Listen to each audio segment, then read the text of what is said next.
మచిలీపట్నంలో స్కూల్లో అయితే చిన్నపిల్లలు అయ్యప్ప మాల వేసుకుని వెళ్ళారంట స్కూల్కి.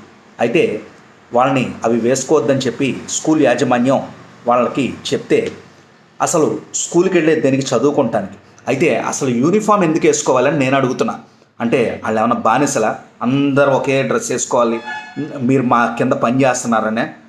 వీళ్ళు డబ్బులు కట్టి చిరిగిన చొక్కాయినో తొడుక్కో, ఒక మంచి పుస్తకం కొనుక్కో అని ఒకానొక రోజు ఎంతోమంది మహాతత్వవేత్తలు చెప్పారు. అయితే ఇప్పుడు ఏం జరుగుతోంది, బడిలో ఏం జరుగుతుంది? మొన్నటికి మొన్న ఒక స్కూల్లో పిల్లవాడిని చెయ్యి పెట్టి చెంప మీద గట్టిగా 5 దెబ్బలు కొట్టాడంట. ఆ పిల్లవాడి కర్ణబేరి ఇదైపోయిందంట, ఇబ్బంది అయిపోయిందంట.